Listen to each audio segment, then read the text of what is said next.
The faint glow of neon signs flickered against the darkening sky as Terrence parked his dusty pickup truck in front of Elliot's Taproom, a modest bar just off Highway 74 in North Carolina. The bar wasn't anything fancy, just a staple for locals truckers and road-weary souls looking for a cold drink and a quiet corner. Terrence, having just returned from deployment a week ago, wanted nothing more than a moment to relax before heading back to the demands of everyday life. Pushing open the creaky door, Terrence stepped inside and was greeted by a wave of chatter and the hum of an old jukebox playing Johnny Cash. He scanned the room, taking in the usual crowd. A couple of regulars playing pool, a group laughing at the bar, and a few loners sipping beer in silence. He didn't come here to make friends, just to decompress. He found a corner table near the back, tucked away but with a clear view of the room. His camouflage uniform blended into the dim ambience, save for the scuffed sneakers on his feet, shoes chosen for comfort not appearance. Terrence ordered a glass of water and nursed it quietly, his thoughts drifting to the family he was finally going to see. After so many months, his mother's cooking and his niece's excited voice were all he could think about. The door slammed open, breaking his reverie. A group of 6 men strode in, their heavy boots echoing on the wooden floor. They were older, their leather jackets emblazoned with patches and insignias that told the world they were veterans. They were loud, laughing and clapping each other on the back as they made their way to the bar. Terrence gave them a passing glance before returning to his drink, but one of the men didn't just glance back. The leader, a burly man with a salt and pepper beard and piercing eyes, froze mid-laugh when he noticed Terrence. He muttered something to his group, and they all turned to look, their laughter quieted, replaced by a simmering tension that slowly filled the room. Terrence felt their stares but didn't acknowledge them. He'd experienced that kind of look before, the one that sized you up, judged you without context. He sipped his water, trying to focus on the jukebox instead of the growing unease that seemed to ripple through the air. At the bar, the group huddled closer, their voices low but pointed. The burly leader whispered something, and one of the others laughed, casting a pointed glance in Terrence's direction. Terrence kept his calm, his posture relaxed, but his senses sharp. He had learned long ago to stay composed under pressure, lessons from years of service. Still, the weight of their stares didn't go unnoticed. The night, which had started as a simple escape, was about to take a turn Terrence hadn't anticipated. The hum of the jukebox was drowned out by the heavy thuds of boots as the group of men made their way toward Terrence's table. Their leader, the burly man with the salt and pepper beard, was at the front, his eyes locked on Terrence like a hawk, sizing up its prey. Terrence felt the shift in energy. Even before they reached him, the room, once filled with casual chatter, grew noticeably quieter. The bartender paused mid-pour, and the regulars glanced at the group with wary eyes. Terrence set his glass down and leaned back slightly, his calm demeanor masking the alertness that had settled into his muscles. "Hey," the leader barked, stopping just a few feet from Terrence. His voice was rough, gravelly, and laced with an edge of disdain. "Nice uniform you got there. Where'd you get it? A Halloween store?" The men behind him chuckled, their laughter thick with mockery. Terrence looked up, his expression steady. He'd heard worse, much worse. "It's mine," he replied evenly. "Earned it?" The leader raised an eyebrow, feigning surprise. "Earned it, huh? That's funny, because I've seen plenty of real soldiers, and none of them wear sneakers with their fatigues. You're trying to play dress up for sympathy, or maybe a free drink." Terrence's jaw tightened slightly, but his voice remained level. "I don't need sympathy or free drinks. I'm just here to enjoy my evening." The leader's lips curled into a smirk as he leaned in closer, his beer-soaked breath invading Terrence's space. "You don't look like no soldier to me," he sneered. "Where's your boots? Your tags? Hell, you probably don't even know how to salute properly." One of the men behind him added, "Bet he couldn't tell us the first thing about basic training." Another chimed in, "Probably never seen a battlefield in his life." The group erupted in laughter again, their voices grating against the low hum of the jukebox. Terrence stayed silent, his eyes moving between the men. He wasn't intimidated, but he wasn't about to fan the flames either. His years in the service had taught him how to pick his battles, but there was something about this encounter that rubbed him raw. It wasn't just their words. It was the audacity, the ignorance. "I don't need to prove anything to you," Terrence said finally, his voice calm but firm. The leader, now visibly irritated by Terrence's composure, stepped even closer, his large frame looming over the table. You think you're some kind of hero, huh? Walking in here like you belong. I don't think you do. The room seemed to hold its breath. Terrence met the man's gaze unflinching. I've served 3 tours overseas, he said, his voice steady, but carrying an edge. And I don't need your approval to belong anywhere. The laughter stopped for a moment. The leader hesitated, his bravado faltering under the weight of Terrence's words, but pride wouldn't let him back down. Instead, he scoffed. Yeah, prove it. Show us your tags, otherwise you're nothing but a liar. Terrence's eyes flicked to the others in the group, noting their uneasy glances. They weren't as sure about their leader's accusations now, but none of them dared to speak up. He exhaled slowly, resisting the urge to escalate. I don't owe you proof, he said. But if you think starting something here is a good idea, I'd suggest you think again. The tension in the room was palpable. The bartender's hand hovered near the phone, ready to call for help. The other patrons shifted in their seats, their eyes darting between Terrence and the group, and yet the leader didn't move. Instead, his smirk returned, sharper and meaner than before. You've got a smart mouth, he said, his voice low and threatening. Let's see if it's as quick as your fist. The moment hung in the air, stretched tight like a wire ready to snap. The leader's smirk curled deeper as he lunged forward, his hand reaching for Terrence's collar. His movement was clumsy, driven more by bravado than skill, but it was enough to set everything in motion. Terrence didn't think he reacted. Years of training kicked in, and with a swift, precise movement, he sidestepped the grab, catching the man's wrist in midair. In one fluid motion, Terrence twisted the arm behind the man's back and used his weight to push him forward, pinning him face first against the edge of the table. The leader let out a strangled yelp of pain, his bravado evaporating in an instant.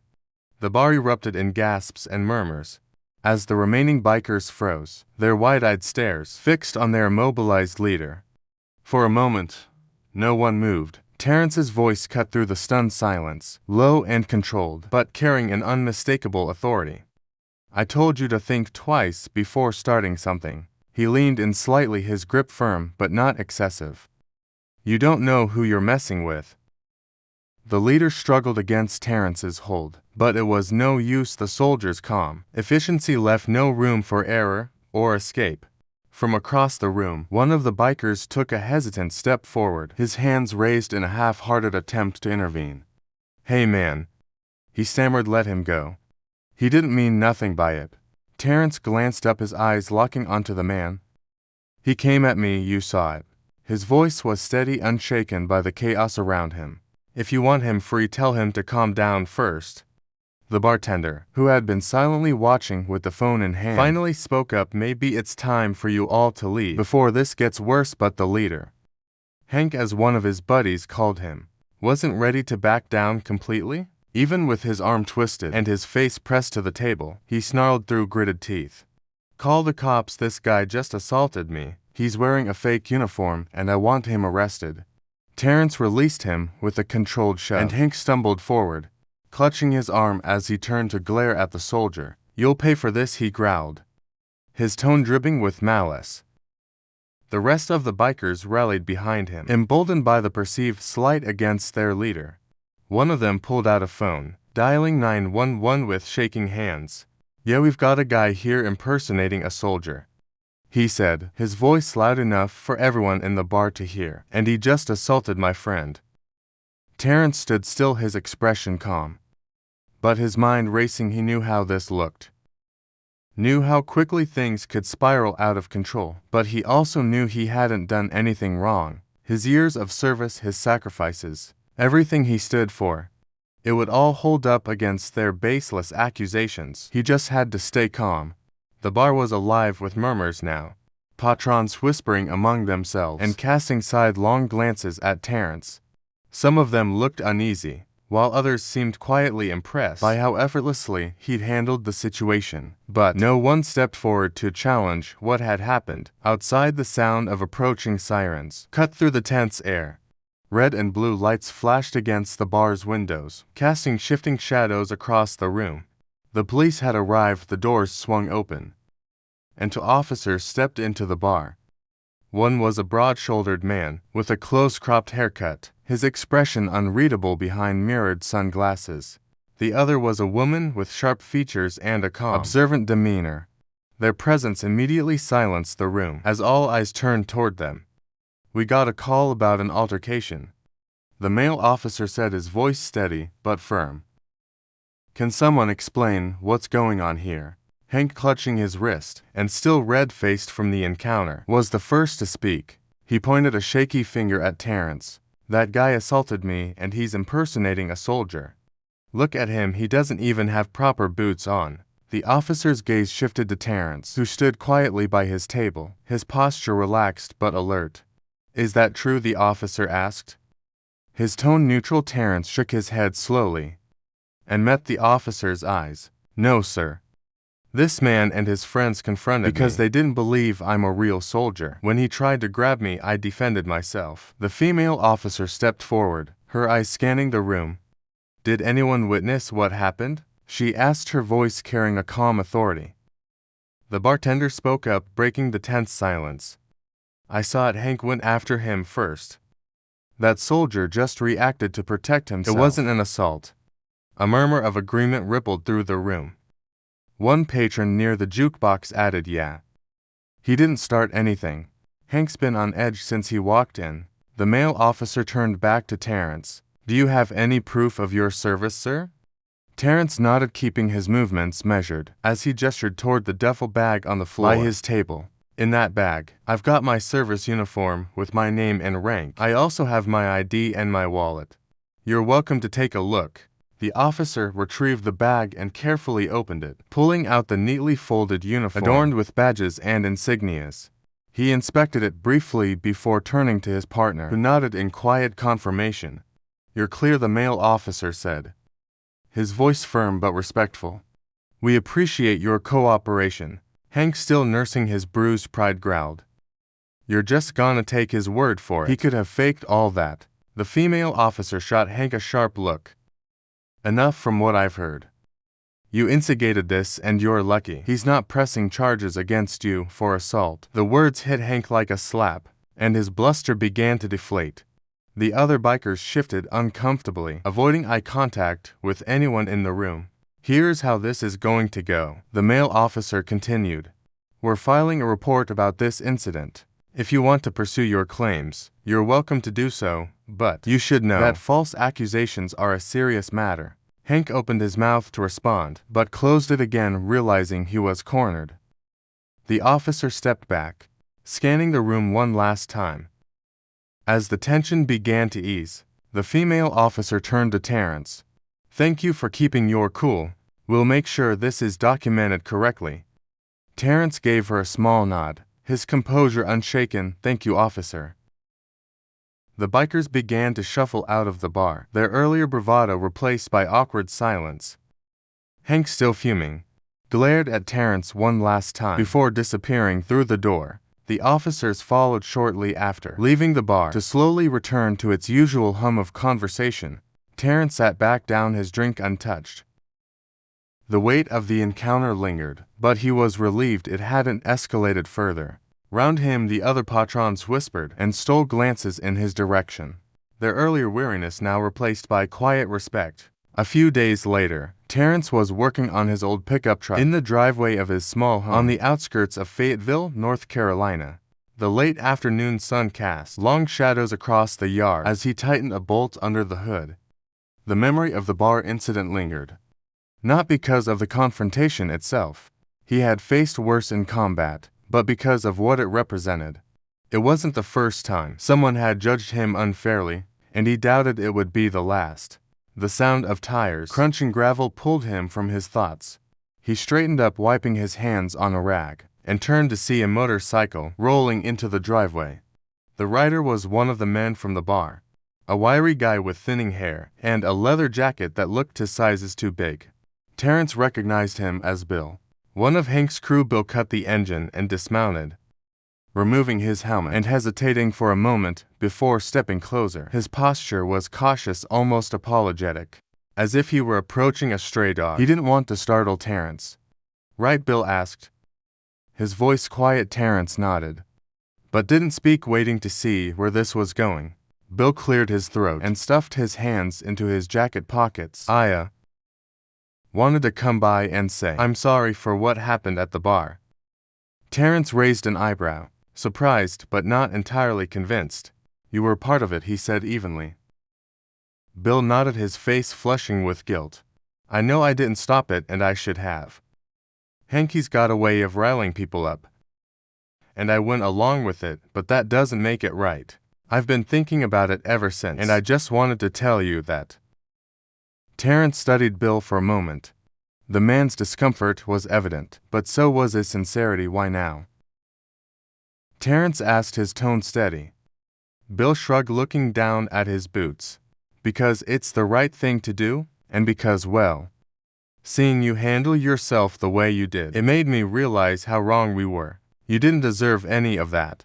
For a long moment Terrence said nothing. Then he sighed and leaned against the truck, crossing his arms. "What do you want from me, Bill?" "Forgiveness." Bill looked up, his eyes earnest. "Maybe. But more than that, I want to be better. I've seen a lot of hate in my life, and I don't want to add to it anymore. What we did was wrong, and I need to own up to it." Terrence's expression softened slightly. He had heard apologies before, some genuine, some hollow. This one felt different, not because of the words, but because of the effort it took for Bill to show up at all. "I appreciate you coming here," Terrence said finally. "It doesn't erase what happened, but it's a start." Bill nodded, relief washing over his face. "Thanks, man. I mean it." As Bill mounted his bike and started the engine, Terrence watched him go, feeling a strange mix of emotions. The incident at the bar had been an ugly reminder of the prejudice he still faced, but Bill's apology was a glimmer of hope, a small but meaningful step toward understanding.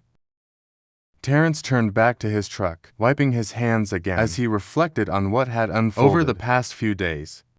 He knew the fight against ignorance wasn't over, but he also knew he wasn't alone in it. The choices he made, the way he carried himself, could shift perspectives one person at a time. The evening air was calm as he finished his work, the quiet punctuated by the distant hum of cicadas.